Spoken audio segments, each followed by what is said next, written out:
गुरुदेव, गांव से शहर में आकर लगता है कि यहाँ आकर गलती कर दी, अब वापस गांव जाने में शर्म आती है, क्या करें?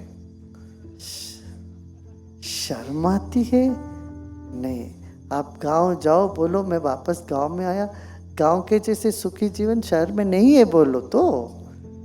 गांव की महिमा गाओ, अब लोगों के भी मनोबल बढ़ाओगे तुम। अब अपना आश्रम कहाँ, गांव में नहीं बसाए क्या?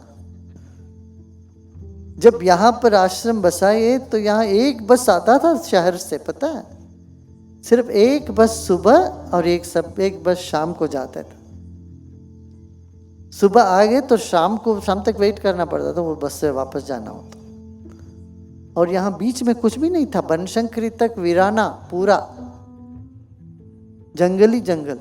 आज देखो कहाँ पूरा बस गया चारों ओर। तो चंद्रशेखर पर उन दिनों में थे, तो वहाँ से इधर आने में तो टैक्सी आती नहीं थी, यहाँ तक कोई टैक्सी नहीं आता था, जंगल ही जंगल। अब यहाँ है तो एक भी यहाँ मकान नहीं था, सब झोपड़पट्टी थी, सारे झोपड़पट्टी, जो दो चार झोपड़पट्टी थी वही थी। अब गांव में भी बसे थे हम। कहाँ से? हम तो आए स्विट्जरलैंड से, विदेश से आए, दिल्ली रहे, दिल्ली में थे हम। B4/59 सफदरजंग एनक्लेव, वहां से सीधा यहाँ आके कूदे, गांव में ही आए। अब गांव की महत्ता बढ़ाओ, तुम लोग जाओ गांव में करो। शर्माने की बात नहीं है, गर्व करने की बात है भाई। सिर्फ यहाँ नहीं है, अपना जहाँ पर भी आश्रम है, कनाडा में आश्रम है, बिल्कुल गांवों के बीच में, चारों ओर गांव। कनाडा दूर से, एयरपोर्ट से 2 घंटे दूरी पर जैसे ये है, ऐसे ही जर्मनी में भी गांव के बीच में है अपना आश्रम। पोलैंड, वो भी अपना जो 3-4 जो आश्रम है दुनिया में, सब गांव के बीच में। और उससे आसपास के गांव की आर्थिक परिस्थिति इतनी अच्छी हुई है।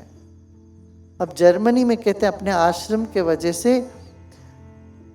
1/3 वहां की जो आर्थिक व्यवस्था बढ़ी है, 1/3 बढ़ी है। 33% वहां बढ़ा है संपदा। ऐसे ही कनाडा में भी जब हमने वहां पर आश्रम लिया तो 2000 रुपया था 1 एकड़, $2000 थी। आज $15,000 हो। आज क्या, वो लेने के बाद ही तुरंत बढ़ गया, दाम बढ़ गए, किसान बड़े खुश हो। तुम भी जाओ, गांव की गरिमा बढ़ाओ, गांव में काम करो, वहां उद्योग चलाओ और चीजें चलाओ। बहुत कुछ हम कर सकते हैं गांव के।